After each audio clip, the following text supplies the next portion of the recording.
It's been 715 long days since fans were in attendance for a Broncos training camp, but that changes today. The return of fans and the return of some notable names to the field highlight this first day of Broncos camp. Drew Lock back on the field, Vaughn Miller, Alexander Johnson, Pat Surtain. You will see them all today on day one as the Broncos 2021 season has officially arrived. Welcome to UC Health Training Center, everybody. This is Broncos Training Camp Live. I'm Matt Boyer. And Broncos Country, we are back with the Hall of Famer Steve Atwater hosting our coverage, back with 10 live practices. We'll be bringing you live coverage from 10 practices during the Broncos training camp this season. And we are back with the fans, back with you, Broncos Country. So we are happy that you guys are here. A couple of notes to get to today. Today's practice slated to run about 2 hours long, day one, due to the CBA. Coach Vic Fangio telling us yesterday, practice is only going to be about 2 hours as they begin to ramp things up towards that first padded practice of the season. We're also 89 players deep on the roster, and let's take a look at a couple of those roster notes on day one. Most of the big names returning from injury: Bradley Chubb, Cortland Sutton, Mike Purcell, Albert O. They have all avoided the PUP list, meaning those guys basically have the green light health-wise, but Isang Bassi, Duke Dawson, Baron Browning, they will start on the physically unable to perform list. George Payton said yesterday Browning is very close to returning from that lower leg injury that kept him out of OTAs and minicamp. Denver will also be without Jamar Johnson and Kerry Vincent Jr. for a bit. They start camp on the COVID-19 reserve list, but it's mostly good news for the Broncos as they begin with a lot of health to begin this year. Speaking of good news, the Hall of Famer Steve Atwater himself is back in the mix with another run of hosting our training camp coverage, and he's got an incredible list of guests. And today, we start with a great one. A two-time Super Bowl champ, a Pro Bowler, an All-Pro, a national champ at the University of Colorado, Alfred Williams. Welcome to Broncos Training Camp Live. Thanks for being here, Big Al. Oh, it's so good to be here, man. Every time that you come out to the Broncos training camp and you can smell that grass just freshly cut, and you can look out there and see those lines out there, you know that it's football season. It's time to go. Did you miss it? No. What do you mean, no? You talking about as a player or as a fan?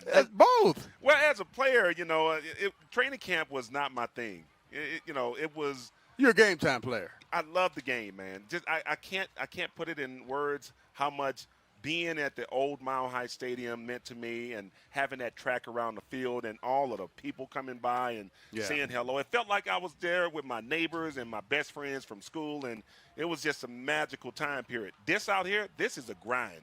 2 a days. It's a grind for the players. Right, for the players. Yes. For the players. The 2 a days that we had to go through were a lot different than these guys have to go through, but it was certainly something I enjoyed eventually, because I was with the Broncos. We handled things differently in Greeley than I did in Cincinnati and in San Francisco. Here it was better, but it's still training camp. It's a grind. Yeah, training camp is always a grind.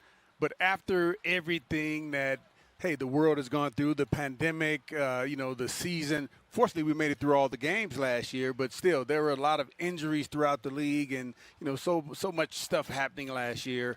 It's great to be out here. Great. I know the fans are happy to see everybody out here, and I would imagine the players feel the same way too. Al, you bring up a great point. Greeley is a much different atmosphere. You guys both experienced Greeley. How much different is this compared to that? Well, I think it's much different. For one, we were able to kind of get away. Although the fans were there, we were able to kind of get away.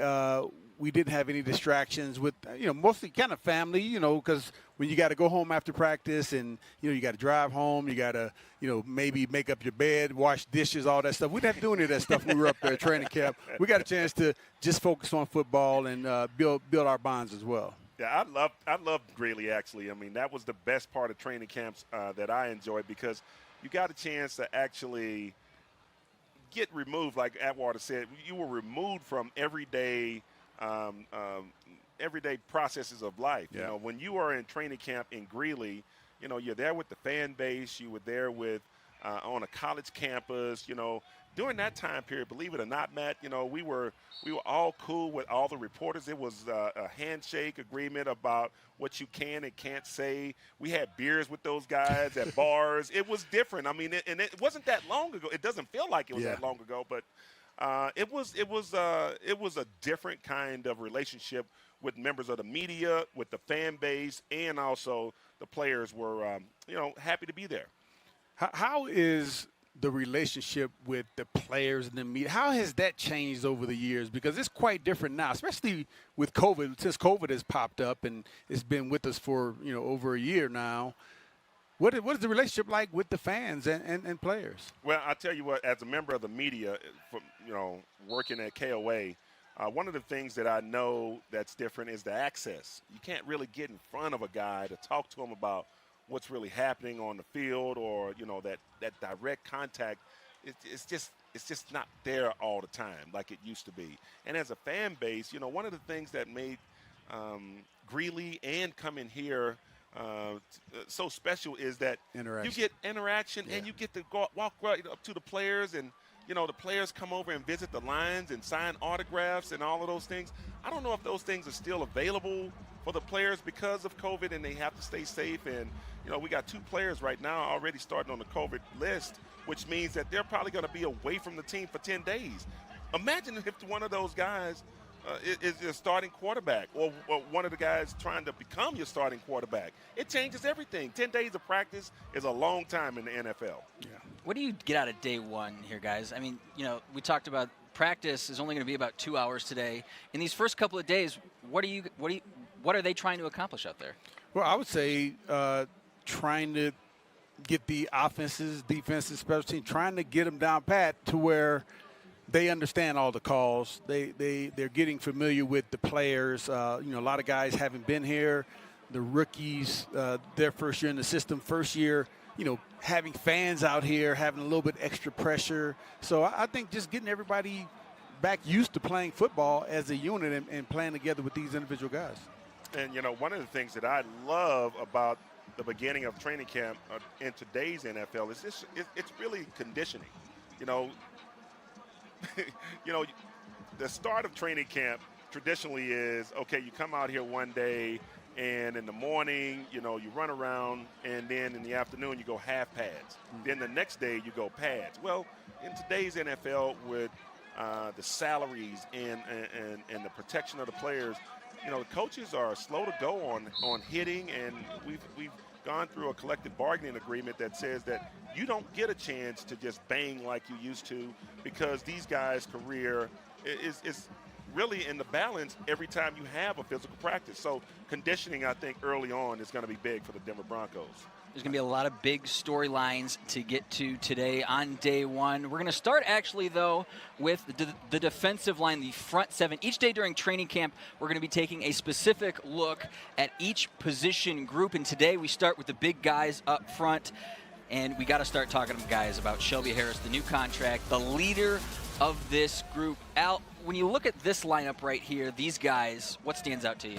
Well, I'll tell you, they're athletic. And Shelby Harris has become one of those go-to defensive linemen in obvious pass rush situations. What he's able to do as a guy on the defensive line, pushing the pocket, and his incredible timing to get his hands up to affect the passer, it's just been over the top. Draymond Jones is a guy that's looking like an interior pass rush demon. I consider him one of the better defensive linemen when it comes to rushing the passer and making things happen in a one-on-one situation over the guard. And then you turn to the big fella, Mike Purcell, who we were without last year. So strong, so flexible, Gumby-like inside, and can hold a point. And remember, when you're talking about the nose guard, he's usually matched up against a smaller center, and this guy has dominated in stretches playing for the Denver Broncos. I think this defensive line is as good as any in the NFL. Yeah. Oh, I agree with that 100%. Shelby Harris coming back had a good year. Well, Mike Purcell coming back. He was injured most of the year last year, and I think we missed him. That big body in the middle who also gets penetration into the backfield. he along with Draymond Jones and Shelby Harris, man, that's going to be a special group. You know what? We've always said in football, if you're strong down the middle, you have a chance to be strong everywhere. The linebackers, is the biggest question mark this year for the Denver Broncos. Mike Purcell provides so much protection for those guys to be free runners, and not having him last year, it makes for a tougher job for the linebackers. So look for an improved play out of the linebacker group because Purcell can handle so much. The guys we just mentioned, Shelby Harris, Mike Purcell, Draymond Jones, they solidify that group. But as far as depth goes, you see here we've got Isaiah Mack, Telvin Agim, Jonathan Harris. Now, is there a name on here? Agim's obviously, coming into his second season. Is there a name on here that stands out to you that could make a difference? I'm looking to see if Jonathan Harris can give us something there. McTelvin Agim is a guy that is such a big man. But in the world of playing defensive line, he's got to learn to play quicker. In football, when you play the defensive line position, the one thing that you don't want to do is drag that front toe. And when you're a player and you're dragging that front toe, it means that you're not picking your feet up and putting them down fast enough, and that could be an issue for the big fella. He's talented, he's strong, but I got to tell you, he needs to move quicker. And if he does, he could be a surprise player this year, Atwater. I disagree with you, man. I think he has the quickness. You like him because he's from Arkansas. That's why you like him. That's not the only reason. he uses his hands like a pass rusher. And he has great pursuit to the ball. I love McTelvin Agim's game, and I want to see more of him this year. And I'm anxious to see if he's gotten stronger, if he's going to, press Mike Purcell and Draymond Jones and Shelby Harris for some reps, because I think he has the ability to do that. Well, they drafted him high enough so that they believe in some of the abilities that you just talked about. But what makes this more difficult in the NFL is that, you just mentioned two guys playing two separate positions. You talk about Draymond Jones, and you start talking about Shelby Harris versus Mike Purcell. Mike Purcell plays nose tackle. Mike Purcell, if you want him there, then he's got to bulk up. I mean, those guys that play over top of the center, are routinely 330-plus pounds, and he's not at that weight right now. So I think they're going to try to move him over to the defensive end position, and those tackles are a lot quicker than those guards and centers. How much do you think McTelvin Agim weighs? I think he's probably around 310, somewhere in there. I mean, and you say he needs to weigh, but he needs 20 more pounds. That's not going to make a difference, is it? Oh my goodness! Tell me after a long buffet how you feel versus a light salad. Of course, it makes a difference about the kind of money that they throw at you. 310 pounds versus 330. Well, I'm talking about the money that they throw at you is thrown at you because of the job and the ability for you to do that job. What are they asking him to do? Are they asking him to play nose tackle, or are they asking him to play defensive end? I think nose tackle is the focus. Exactly. So he wants to be a bigger guy that moves quicker. But I think that that's going to be in the balance. Purcell, what makes Purcell so good is that his strength is just it's overwhelming. Yeah. It's overwhelming, the ability to strike and stay with it. He's never out of the play, and I just remember the times that we've been gashed in the run game. It hasn't happened because we were gashed in the middle of the defense. It's been for the most part happening because we don't have edge control between that tackle and the outside linebacker. So you like Shelby Harris, you like Mike Purcell, love Shelby like Harris. Draymond Jones. You also mentioned Deshaun Williams. Yes. You like what you saw from him last year. I do, because when you look at guys with the last name of Williams, you know that something great can happen. And of course, we're looking at Williams. He's a bigger guy that moves well and has some explosive plays in obvious pass rush situations. So I do like him, and I want to see what he looks like this year. A lot of the attention will be on that defensive line group, the crowd filling in nicely towards that part of the field. Speaking of that part of the field, let's head down to Alexis Perry. There's a ton of ways the Broncos are bringing fans back into the mix, Alexis, and I think you've got a little bit more information how everybody can keep up with what camp has to offer, right? Yeah, that's right, Matt. Man, oh man, what a sight for sore eyes here on day one of Broncos training camp. Now, this is the first of 12 open practices here for the fans. But, you know, I know it's early and we're just getting started here, but hey, guys, are we having a good time? We are having a good time out here, but for those of you who weren't able to make it out here for day one, here's a look at the remaining 11 open practices for all of you guys to walk through that big old blue gate and get a nice up close and personal look at your Denver Broncos as they prepare for the 2021 season. Now, if you're planning on coming this Saturday, July 31st for the Back to Football festivities, but you did not claim your tickets yet, I'm sorry to say that all the tickets have been distributed for that event, but you can still get a glimpse of the action here on Training Camp Live, and hopefully we will see you for one of those other open practice days here at Dove Valley. Now let's delve a little bit deeper into the calendar and highlight some of the key dates you'll want to be aware of as camp unfolds, starting with August 3rd, the first day the Broncos will be in full pads. You guys heard Matt mention earlier that these first two practices this week could just be 2 hours in length and just helmets. The following 3 days, the players will be in shells, so it won't be until practice number 6 that you might see these guys roughing each other up a little bit.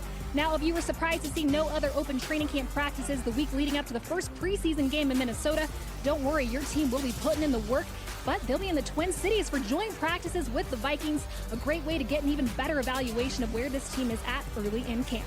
Also, be sure to note those roster cut-down dates as the Broncos whittle their way down to the final 53-man roster on August 31st. Steve, back over to you. All right, Alexis, great job. We appreciate it. Thanks to the fans out here. I know they're happy to see their Denver Broncos back in action on the field. So, Al, we're talking defensive linemen, interior defensive linemen, defensive ends. You know, that's a term that's a term that changed over the years. I know it has. You know, because during our days of playing in a 3-4 defense, there was a nose tackle and a D tackle and an outside linebacker. Right. Now these guys are nose tackles and they're called defensive ends. Yeah. What do you call them? Well, I call them that. I follow the norm. Defensive ends, too. I call them defensive ends, nose tackles, and then outside linebackers and inside linebackers. Okay. Yeah, I mean, it's one of those changes that is probably has something more to do with salary cap considerations than anything because defensive tackles don't get paid like defensive ends. I would imagine that's probably what they are basing that off of. And guys like Bruce Smith, who was a great defensive tackle, wanted to be known as a defensive end because he played on the edge in obvious pass rush situations. But that is certainly that's a change in the NFL over the years. Defensive tackle, what we used to call defensive tackle, they now call defensive ends. Yes, yeah, it is quite different. And outside linebackers were defensive ends. Some outside linebackers. Some. Yes. Right. Yeah. But, I mean, the outside linebacker crew is good. But, you know, this defensive line, to me, I believe is just, you know, there's always those frontline guys, but we know that in obvious pass situations, and we have to always start with obvious pass situations because in obvious pass situations, either you get there or you don't. No, that's what you want to start with because you want to rush the passer. No, but I'm just saying. You got to stop the pass. Stop the run first. In the NFL, we're talking about third down conversions, right? Third down conversions and points, all right? Those are only two things that matter in the NFL. Third down conversions, who can stay on the field, who can get off the field, and who can score points. The defensive line has a big part in that because a solid defensive line will give up somewhere in the neighborhood of 3.5 yards a rush. So over the course of a game, when you look back at it, it's 3.5 yards. The offense ran for 3.5 to 4.1 yards per rush. And that's good. That's not good. It's not good. It's not good. But I'm just saying in average, like if it's third down and 10 and they run a draw for 7, that it's muddy. Yeah. You know what I'm saying? But if they come out on first down and they get 2 or 3 yards, that's about average in the NFL. So I want to ask you, when you were in camp, how did you improve? Did you going up against offensive tackles and, I know you went up against some tight ends as well. You probably dominated tight ends, but how did you get better in training camp? I always wanted to come to training camp when I became a veteran. And I didn't learn to really play football until I went into year 5 with the San Francisco 49ers. And you were a first-round draft pick, huh? I was. But I played outside linebacker, and I was converted to a defensive end. So it took me 2 years to learn how to play defensive end. And then in the 4th year, I kind of got comfortable, but I didn't learn how to play it until I had a coach by the name of Dwayne Board out in San Francisco with the 49ers who was just all about effort and technique. And what ended up happening is I left the 49ers and I came to the Broncos, and what I did immediately, Water, is I took all the things that I learned in my first 5 years in the NFL. I wasn't learning how to play football anymore, and I used that, what I learned, and I started looking at my opponents going forward. Instead of worrying about what Gary Zimmerman was doing or Tony Jones was doing, I just looked at my opponents in those first 4 games, and I said, this guy is an arm puncher. This guy is a hugger. This guy is a power guy. This guy is a finesse guy. And so I tried to work like that for those moments that would happen in the game. So I actually used training camp to get ready for future opponents, not against the guys that I was playing against. Okay, and then especially early on when you're first getting started, I mean, you're looking at film from the previous year, knowing the guys you're going to have to face. Because normally, hey, they're not going to change that. Or body types or body movement types. Like, I could do the things that Leslie O'Neal could do. I couldn't do the things Reggie White could do. Right. I couldn't do the things that Bruce Smith could do. Right. But there were other, I could do the things that Chris Dolman could do. Okay. Great players that I could emulate and try to add some of that to my game. But it was certainly something that is, that I learned over the years. You know what I'm saying? Like, every year you go into training camp, you're working on something, right? Well, and, when I became a pro, once I became a professional athlete, okay? Because you have pro athletes and then you have professional athletes, okay? When I became a professional athlete, I understood what my opponent was doing. I wasn't worried about what I was doing. Right. Now, we have Shelby Harris going into his 7th season, Mike Purcell the 6th, and then Draymond Jones his 3rd. If you could say words to them, what would you say to them? They're in different phases of their careers, but what would you give? What kind of advice would you give to a guy like Shelby Harris and Mike Purcell, 6th, 7th year players, coming back, knowing that hey, they're kind of in the middle part of their careers? How did your approach to the game change during the middle years versus your earlier years? Right. Those middle years were spent right here in Denver, and I would tell the entire defensive line, listen to Shelby Harris, okay? Whatever he says is the truth, and follow him. Listen to Shelby Harris because he wants it bad enough. He's had success in this league, and he's a guy, Water, when you look at him, he's not a guy that was a first-round draft pick. Right. He's not physically dominating. He plays hard with a big motor, and he makes plays. Yeah. So just imagine if you're a guy who is more talented. Imagine if you're a guy that's bigger. You have to match his intensity. Right. I have to match your intensity as a player. You got to have guys who set the tone for the team. Shelby Harris on this defensive line sets the tone for this team. Right. So I wouldn't say a whole lot to him. I'd say whatever Shelby says, that's what you guys should do. Watch him. You do what he does. Do what he does. Okay. For us on our team, in the front, okay, it was Bill Romanowski.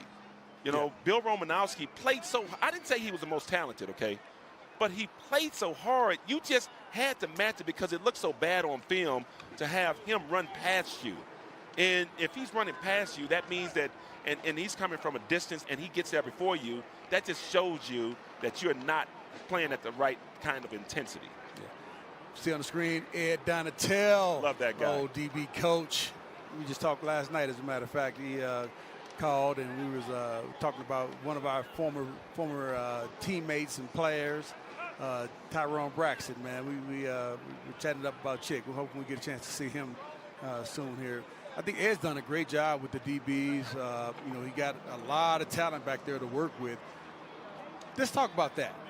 When a coach has a first-round draft pick, cornerback, a ton of talent brought in as free agents, does that put more pressure on the coach? Although they played well last year, does that put more pressure on them to be a top 5 defense?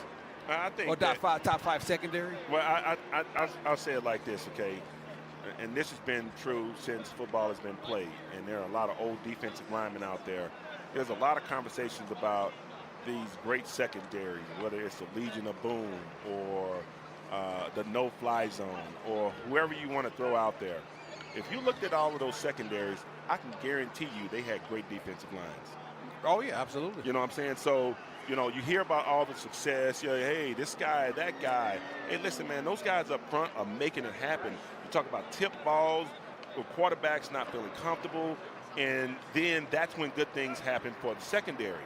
And if I was Ed Donatel looking at this secondary group, all I want to know is that my guys can catch it when it's thrown to them. You know, I mean, literally. Trying to make fun of me? No, I'm not making fun of you. Hands of stone. Yeah, see Ronald Darby over there. Right. I mean, when you look at a guy like Darby, of course he's going to make plays for you. I mean, he's a playmaking cornerback. And when the ball is thrown over there and it's tipped, catch the ball. I mean, this is one of the big areas of concern when you're thinking about the Denver Broncos. How can they force turnovers? Well, usually those happen in the secondary. On our great teams, we had so many turnovers. It was just the Beeve was out back in the day. You remember the Beeve? Oh, yeah. Yeah, Greg Robinson brought that over. Yeah, the Beeve was, if the Beeve was what we called turnovers. And so if you got he had a puppet that he had carried in his back. It was actual beaver, like a fake beaver. Right. He put it in his back pocket, and then, if you caused a turnover, he'd come out and say, "The Beeve is here. The Beeve is here." He'd throw it on the sidelines. Yeah, we wanted to see that beaver. Right. It was great. Yeah. We also got Kyle Fuller. Oh man, you're talking about a guy that can play. I mean, this guy, you talk about respect. Okay, when a player of his caliber signs a one-year deal, okay, a one-year deal, you bring a guy like that in for 1 year, that says that, let's see, okay, we all know he can play. We all know he had great success in Vic Fangio's defense in Chicago. Yeah. Now you just got him for 1 year just to see how this is going to work out. It works for him and it works for the Denver Broncos because with the guy this talented, a Pro Bowl player, you don't get that guy for a year. You don't get great players like that for a year in their prime. This is a great chance for the Denver Broncos to really learn who he is, see if he likes it here for this year, and hopefully we can work out something long term. He's a great player. Yeah.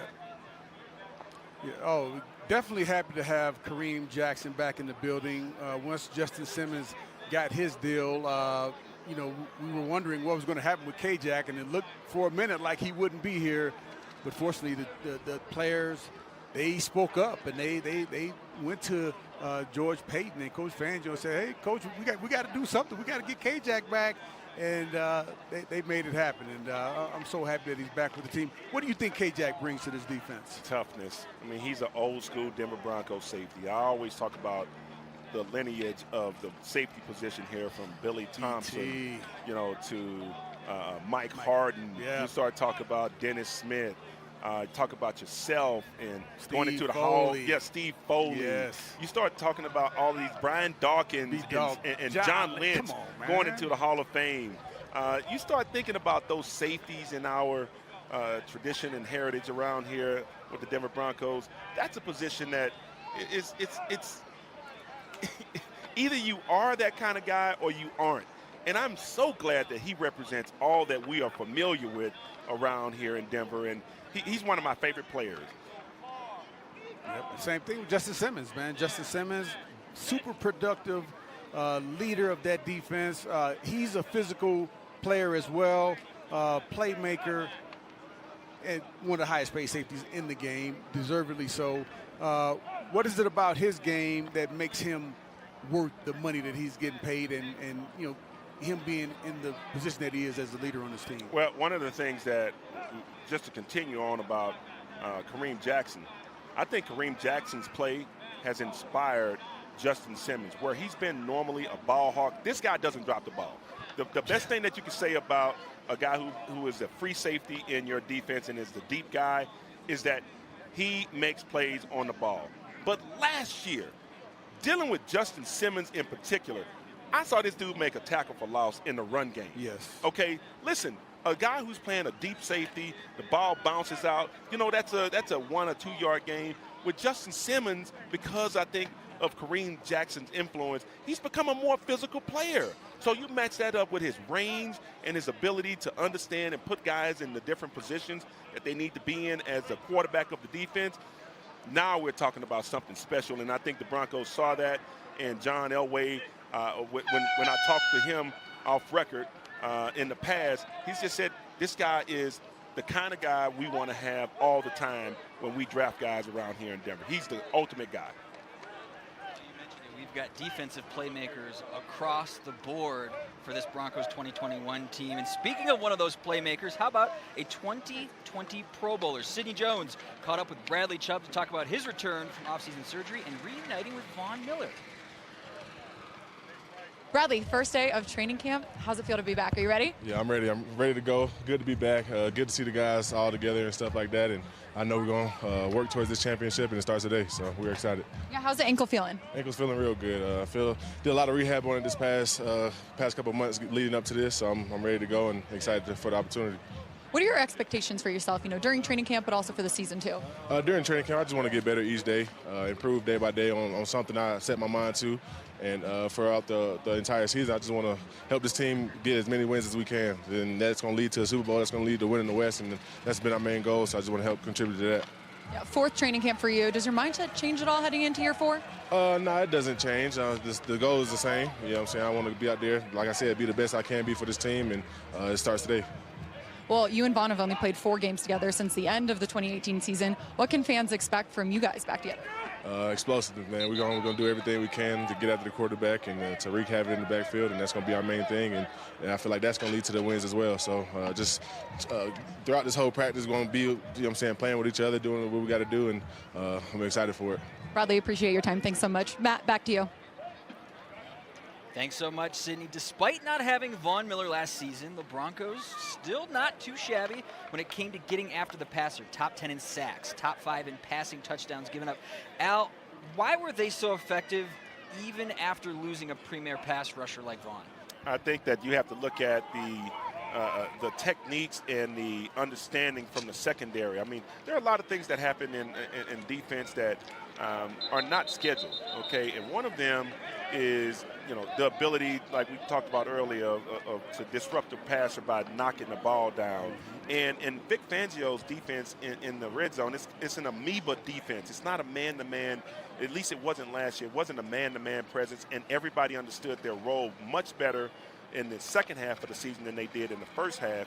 And I think that's led to the kind of success we've seen in the red zone and those points. But as far as sacks go, oh, man, Malik Reed last year had a balling year as an outside linebacker, led the team in sacks. We're talking about a team that had Bradley Chubb on it. We're talking about a team that had Shelby Harris on it. 8.5 sacks in this business says that you're really good. That's your backup linebacker this year. You like Malik Reed, don't you? Steve, you like him too. I do. Yeah, I think there's something to be said about the guys that can actually get there. Bradley Chubb was a Pro Bowl guy last year. I mean, he was voted into the Pro Bowl. But the guy who led the team was Malik Reed at 8.5 sacks, because when he got there, the quarterback still had the ball. Something to be said about that as well. Yeah. So that means the secondary is doing their job too. Exactly. I really believe that part of the reason that you can be a top 10 defense is, as far as sacks go, is because the quarterback is confused and has to hold the ball. And that only happens when your secondary is in place and they know what they're supposed to do. Now you add Kyle Fuller to the mix. And now you know that, not only do you have a guy that knows what's going on, he's also a thief with the ball. He catches the ball. He knows where everybody's supposed to be, like Justin Simmons and like Kareem Jackson. It just makes your team better. All right, so my question for you, Alfred. You said, hey, when Malik Reed got there, the quarterback still had the ball. So you are saying that the secondary plays a role too. Oh, man, deep pass, Tyree. Love that guy. Yes, love him too. University of Florida right there. Hey, listen, you're talking about a guy that's unafraid. He is unafraid. Yes. Love his enthusiasm. I love the fact that he never turns it down. And, he contributes on special teams, something that is a big part of the NFL that hardly ever gets talked about, but he's one of those grinders. I hope he makes his team. No. Oh, I don't see how he doesn't. But they got some talent at the receiver They position. got a lot of talent. They got a lot of guys at that position. But the point I was making was sometimes the defensive line needs the secondary to play well too. Yes. Now, me being a safety, I know that our defensive line, without you guys, we couldn't have done it. Right. We couldn't have done it. I think it works together. We work together. Yeah, it works together. It absolutely works together. You know, the thing that makes a team on the defensive side, what makes them better is that they trust each other. Yes. You know, trust. You know, like you know that this guy is going to be. Hey, every now and then, you know, you have to go off script, and certainly I went off script a lot when I played for the Denver Broncos, and I used to communicate it with Trevor Price, with Michael Dean Perry, with John Mobley, and at times with you. Yes. You know, because the coach may call something, and I, you know, being a veteran of the team, may look back and say, we're not doing that. Coaches don't like that, but sometimes you got to do it. Hey, man, no pirate. Yes. Yeah. You know, when you consider that these guys trust each other and they know where they're supposed to be and they can make adjustments, that's when you can get some special play and some big moments out of the defense, because the offense knows where you're supposed to be. So every night you got to go off script. Yeah, and I think that that could have been a big part in Kyle Fuller, Ronald Darby signing, because knowing, hey, we got Von Miller, we got Bradley Chubb, we got Malik Reed, we got Mike Purcell, we got Draymond Jones. Yes. You know, we have exciting. We have a very good defensive line, guys who can put pressure on and make the quarterback have to get rid of the ball quickly. This feels, you know, Matt, this feels good to be able to watch this. But this part of practice, really, man, is going to be accentuated on Tuesday, August 3rd, man. I mean, that's when the action. That's when the pads come on. A big reason, Al, that this defense is also be better this year, probably the addition of fans finally back at Empower Field this season. And speaking of the fans, let's head back out to Alexis Perry, out amongst Broncos country. She's standing by with a couple members of Broncos country faithful that I'm sure are happy to be back on the berm, right, Alexis? Yes, Matt, of course they are. This is Jamie and David. They have been season ticket holders since 1960, and they are so excited to be back out here at Broncos Training Camp 2021. David, how long have you guys been coming out to camp? You know, we've been coming out to camp for as long as I can remember. We try to come out at least once during the, training camp. It's a beautiful day. It's a beautiful time to do it. Yeah. It's a little toasty out here, I'll tell you that much. Jamie, how does it feel to be back on the berm this year? Oh, it's wonderful. It's great to be with all the people, all the fans, all the excitement. David, who are you keeping a close eye on throughout camp? I'm really excited about Patrick Surtain. Hopefully, and I'm sure he will, just come out and play right away and make a difference. So I'm excited about that. Yeah. Jamie, do you have a rookie that you're looking forward to seeing? I was going to say the same. Pat Surtain. Everybody loves Pat Surtain. Number 2. I know. PS2. What a great nickname for him. I absolutely love that. What are your overall impressions of this current roster right now? I think I'm optimistic. I'm really optimistic. The defense, certainly, there's reason to be very optimistic about it. I think we're thinking they're going to be very, very good. Keep them in games. And hopefully the offense will come along, make some more progress, and I think we can make a comeback. What are you looking forward to most this year, Jamie? Seeing Vaughn again. Everybody wants to see the 5'8" out there, right? I know, I love it. David, do you have a game that's circled on your calendar that you're looking forward to being at this year? I do. Kansas City Chiefs. I want to beat them. You know what? I think, what has it been, 11 straight that we've lost to the Chiefs? That's not going to happen this year. I love it. For you, Jamie, is there a game on the upcoming schedule that you're looking forward to? I was going to say, I'm copying Dave and everything. I was going to say the Kansas City game, too. That would be nice. Yeah, exactly. Well, David, Jamie, thank you guys so much for coming out. We really appreciate it. Hopefully we'll see you guys out here a few more times this year. Yes, of course. Steve, back to you. Oh, thanks, Alexis, and thanks to the fans. Oh, man, I love it. They've been season ticket holders since 1960 when it first started. I can imagine all the changes and the growth that they've seen over the years, all the wonderful experiences that they've been able to take part in. So thank them for us. Let's talk Pat Surtain. Go ahead. I'm sorry, go ahead. I want to ask you something, because you had a chance to see both facilities.